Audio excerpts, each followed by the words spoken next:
Okay, we're going to jump right into it. Spencer Walden, Nevada. Number 3. What's it?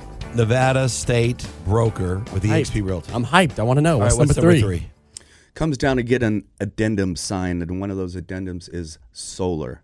Solar is a big issue. Okay. So agents a lot of times will just add into the additional terms, solar to be transferred to buyer.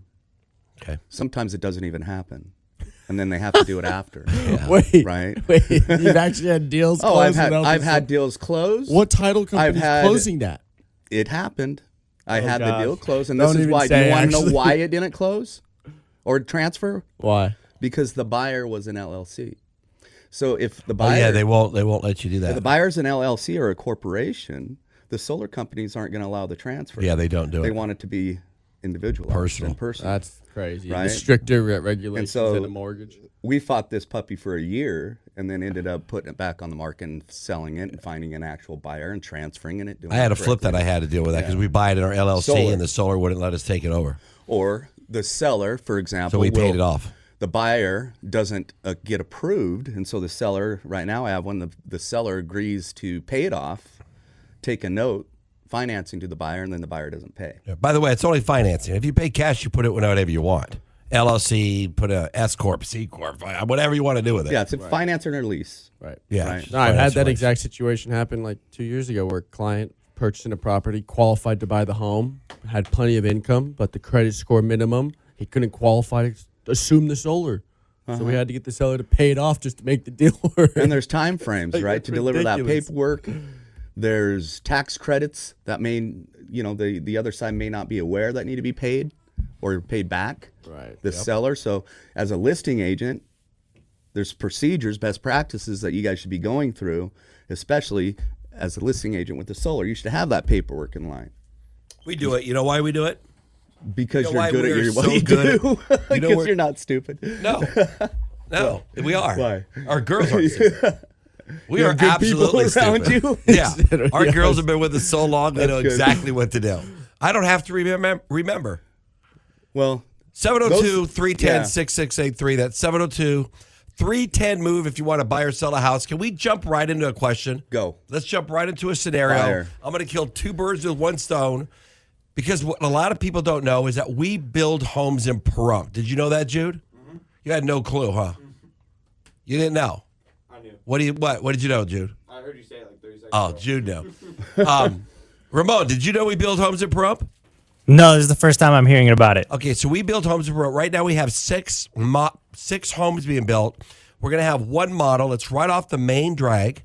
And our model home, we're going to have flags and the whole 9 yards. We're going to sell all new homes in Pahrump. We're going to sell homes on an acre in Pahrump. And we're going to work very friendly and cooperate with all of our Pahrump realtors and pay them a 3% commission on our new home builds on the total purchase price. Now, we're going to put a big sign out there, Spencer, and we're going to put, we love our Nevada realtors, Pahrump, 3% co-op right here. Can I do it? I don't like the word co-op. Well, what? Okay, we pay 3% script Buyer broker fee. cash. Can we put cash? Managing broker JT Taylor. But we Can your pops do that? Can I do it? I think he's Is he walking a fine he's line? walking a very fine line, and if you want to be the one to test the precedent and fight it, sure, He could do you've it. always I been can the do one it. that's done it. He could do it. No problem. He could do it. Spencer's going to get a call This when is I do coming it. down, guys, to the clear cooperation policy in the settlement, right? The Okay. NAR settlement, which basically states from 1 day of public marketing, you have to put it on the MLS. Before, the listing agent would go negotiate that commission, the total commission, right? The total Right. commission for the deal. The buyer's side also. And so that agreement was made at the listing appointment. Right. Now that agreement is made pretty much in the offer or with the buyer broker, right? And so now those agreements are separate. So when it comes to putting it in the MLS, the whole argument is that we were colluding and cooperating and getting together and saying, hey, this is what the fee and should be. Right. And so it comes down to entering it into the MLS. That's it. Right. You could put it on a sign, for example, the sign in the yard, 3% commission, buyer broker's commission. Right. You could put it on a flag like he's doing. Okay. You could put it on your website. You could put it on a mass flyer. That's why it makes no sense why they even did what they did. You can't put it in the. Has You can't to put it in the do with lockbox. coming together. Can I do and saying, this? MLS. I got one for you. Can I do this in Pahrump? 3% managing broker co-op to all. Don't use the word co-op. Okay, what do you want me to use? Commission. Okay, 3% commission to all Pahrump realtors except for the ugly ones. Can I put that? Except for the ugly ones? Except for the ugly ones. No. Why not? Because It's discrimination. How is it discriminate? Who's going to come in and go, I'm ugly? Wait, is that a protected class? I don't think. Dude, I it's don't, not. ugly people are not a I can protected absolutely do that. I don't think. Ugly Is an people are agent going to come in protected. and go, that's discrimination, I'm ugly, and you're not paying me?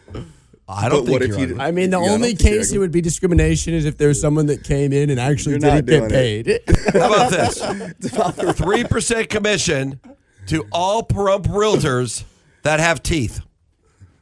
Can I do that? Well, now you're saying, okay, is it a disability to not have teeth? Yeah, that's a protected class. I don't know. I think I you would can- say it is. That's a I mean, protected am I class. going to gum my steak? I don't know about the ugly one mean, though. I would love I to like see the that ugly one fought one. in court. That one would be an The ugly interesting one's fight. great. Like, is it a really protected class? No, it's not. It's not. It's not a But that would be protected so funny because agents would go, oh, that's messed up. They're not going to pay. No, wait. I'm not ugly. I can see an stir some agent drama. walk into our sales office going, that's kind of bullshit because I'm ugly. Does that mean you're not going to pay me? And our standard response would be, I think you're beautiful and we're going to pay you 3%. It's an interesting thought. It would generate. Hey, it might generate some really good media. you know what? I kind of like the idea. For I think we're marketing gonna do it. purposes. Bart, do you hear it? Jeez, Pahrump I'm going to people? get phone calls. We pay You're gonna see a 3% lot of commission to all Pahrump I want realtors the except public for the to ugly know. ones. The public needs to know this is what I deal with. Call for details. You can say whatever you want if you put call for details. Jeez. We're going to talk about the Wild real gun. estate market. Hey, if you're listening, I can wondering, already see it, I'm though. not It's gonna be learning good. anything here. We're going to talk about what's going on, our opinions in the real estate market. I do have a question for you, though, because we're going to play Stump the Chump. I got a few questions for you. It's Stump the Broker. And, you're sharp as a tack, Spencer, so here we go. Spencer, let's say a buyer calls you and says they want to buy a house with no roof, no walls, and no foundation. What form do we use to write it up? Or do we just hand them a tent and wish them luck? It would be a vacant land offer. That was beautiful. Good job, Spencer. I'm not even giving you multiple choice. I'm just asking you the question. Every other guess, we have to have them do a multiple choice because we have to give them some options so they can guess. Spencer doesn't need to guess. If an agent accidentally lists a house in Area 51 and says it's move-in ready, are we legally required to disclose the aliens or just the leaky roof? A material fact if the buyer asks. Definitely the leaky roof. The leaky roof only, what right? if- And I don't What know if how you they- can accidentally list a house. No. What if it's a material fact they see aliens in their yard? Disclose it. Pretty much. Disclose it. So this goes back to if an agent knows it and the seller doesn't put it on the SRPD. I'm going to give you an example. Here's a big one. I know that in a certain area that all the windows in this entire area are bad. Not bad because they were defective, bad because they're 40 years old and they're just falling apart. You know what I mean? Not the cracks in the windows, but just everywhere, right? Just falling apart. But the glass is still there. The seller says, I don't want to put that there's anything wrong with my windows. They're still there. They're just old. She goes, I'm old. Do I have to disclose that I have arthritis, that I have leukemia, that I have? No. So she goes, so me knowing that they're bad. They are bad? Well, define They're bad? old. Do they How function? do you know they they're bad? function? Old doesn't mean bad. Because I walk up Are to, you a licensed inspector? No, but I walk up to the window and I can touch the frame and it breaks. So you know they're bad. But they're still in place and they're still working. They're just But they're old. bad. I think it's more cosmetic. Right. That's Then what they're I'm not saying. bad. Define bad. Exactly. You have So- to get moist. The SRPD is between them. That's Correct. their form. I don't get involved Correct. in that form. However, if you know they're bad and she marks no on the SRPD, that there's nothing wrong with them, but you know they're bad, you have to disclose. Well, it's almost like old people. Sometimes an old person's bad, but they're not sick. They're just bad. So does that Why are make we it? What are you using the talking word about old? bad? What, We gotta what stop do you mean? Because I'm old. Trump's old. And Trump's Trump. That's a whole different subject. All right, I was being funny, but seriously, No, seriously they're though. they're not defective. They're old, and it's almost like a sink. I mean, let me give you an example. If you have a tile countertop in a sink and it's really old, it's not broken, but there's loose tiles, and there's the grout's gone in a lot of places. And do we have to disclose that? Well, it's also there's defects that are out and out in front of you that you can see, right? So that particular thing, the buyer is going to walk through and see it, right? He may. He may or may not. Depends if there's dishes all over the counter, right? Then that would be a latent defect. But as far as the SRPD goes, if you know that there's something that is not functional or broken, you have to disclose it. The seller doesn't want me to, and I said Doesn't matter to do it. what the seller wants. But the seller said they're not broken. So why are you Are doing they that? broken? That's Nope. that's the real question. We have If to you're define saying no, what we have to define. and then what you the have to windows say, are. okay, am I overstepping my bounds as an agent? Your job is to sell and market houses, right? Not to inspect it, not to say you're not a general contractor that is supposed to go in and identify the condition of a home. Yeah, so what's going to happen when the inspector goes in there after they get it under contract and he opens the window and it falls apart? Yeah, he's going to write the request of repairs, and that's another one. That's probably the fourth biggest problem I have right now. Repair requests The not re- being done in time, not being responding done. in time. Buyers agents right now They are should writing. they need to clean that up. They need to clean up their due diligence period. No, first of all, in the contract, it needs to be cleaned up. What was wrong with it where it was before, where you had 10 days or whatever you put, and you put a dollar amount? What was wrong with that? as far as the either or, Up to $1,000 Up for to repair. $1,000, Up to yeah. 50. Well, I mean, either way. But what I don't like about it now, it's vague on. Well, if you put 10 days, 10 days too either short. party can drop the ball and it expires, 10 days is too short. or 14 days, Right. whatever the days are. Either Ramon, you party got to can turn drop that the off ball. now, please. Yeah, either party can drop the ball and it expires.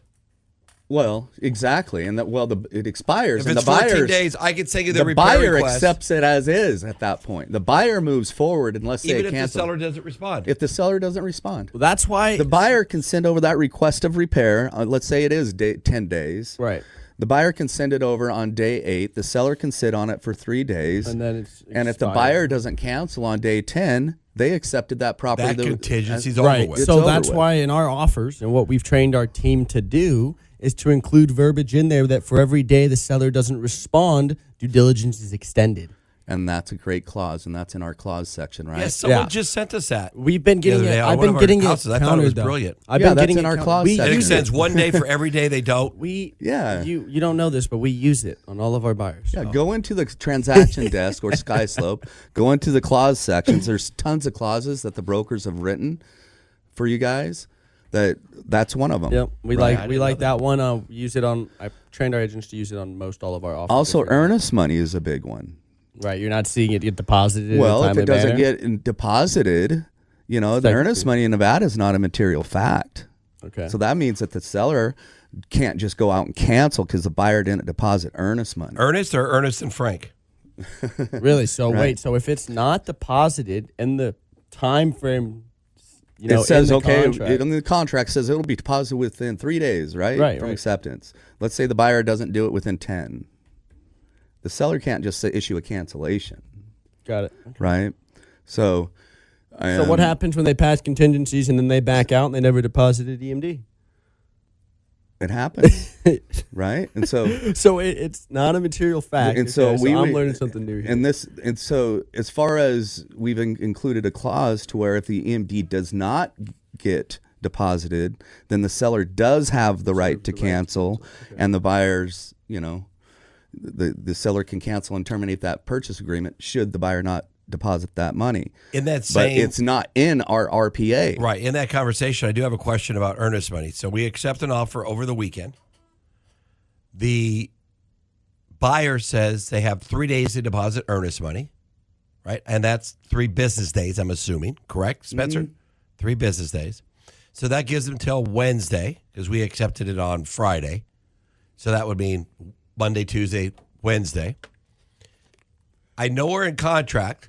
Matter of fact, I talked about this with somebody yesterday. That's the only time in a contract, per statute of frauds, if it's not agency or partnership, that you don't need consideration. You don't need earnest money because it's a contract. Love and good faith, right? It's a contract. Yeah. Can I keep the property marketed and take backups until EMD is deposited? No. Why? The MLS rules don't allow it. So it has to be under contract show.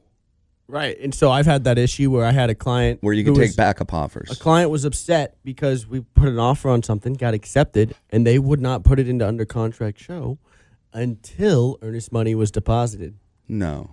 That's I not didn't how think that works. was allowed. It's got to be. It's got to be. So Monday we got to put it in contract. Yeah, show. you got to put it under contract show. And that's another thing with these wholesalers out there. That's another issue that I'm having is wholesalers going to agents. They have a contract on the property, right? Because they're looking to turn the paper, right, for an assignment fee. Right. Their intention it was never to close on the property. No, it's to right? find 'Cause someone they don't else even have to the money. close, right. Most of the time. That They happens. saw a That's all of commercial, them. Most of them. right? And so they tie the property up. The seller really doesn't have a true buyer. The wholesaler then goes out, hires a realtor, lists the property on the MLS, which they should not be doing, right? Right. As available. But is that property truly available? No, it's under contract. It's under contract. Yeah. Right? And the wholesaler, number one, doesn't have the right to market the property. Right. They have the right to entertain market any the rights. paper. Right. There's only one wholesaler that I know of who uses their own money, and he's been doing a great job. That I hear Noah Herrera, my buddy Noah, Christian's dad. Right. Is he wholesaling?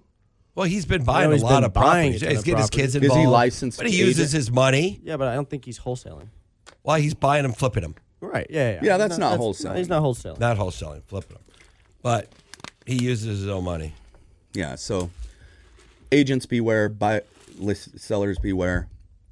Yeah, it's, So, it's a crazy trend on TikTok right now. Like all these kids are sitting at home and they're doing videos about wholesaling and living in other states and just tying up properties and finding a buyer. And they're like, you don't even need a license to do it. Just start making calls. Yeah, but no one's going to take you serious. Well, A there lot are of them, people though. doing it. There are people doing it, making $15,000, $20,000 a month, just getting 2 or 3 deals wholesaled, or one deal, right? If you get at the right price, and they're making money without a license, without any education, just following this little quick guide on TikTok. Hey, Jake, can we get to a couple homes of the week? Because I told a buddy of mine that you'll know that I got to do this house for him and our other houses, just so we make sure. Because Spencer, we have real quick, and then we'll take a break. Okay, we have so many clients, Spencer, that buy homes and sell homes from our radio show that plays on 2 stations and our podcast. So that's one of the ways we market when we meet the seller, because we're always looking for serious sellers, right? Serious sellers, serious buyers. That's our motto right now. And so we get calls going, man, I heard that house on your radio show. Tell me about it. And then we double in the house, right? I love it. It's about exposure, right? Yeah, but let me get this one on the phone, because remember Mike Mortensen? Right. Buddy Mike? Right. We got his mom's house listed. Okay. And we have it listed for $640,000, Jacob. All righty. Tell me about the house. It's 6225 Gambetta Street. It's a 1-story, 3-bedroom, 2494 square feet. The house is only 2 years old, built in 2023. Nice house. Current, modern, open floor plan. Just dropped the price. And we're looking for people that want to buy a beautiful single story. So if you want, if you're that person, call us. 702-310-6683. That's 702-310-MOVE. We'll jump into our other houses Go. of the week after a minute. We got to take a break. We'll be right back. See you guys in 2 minutes here. We missed our second break. Oh, we did? We did. Go to break. Let's go.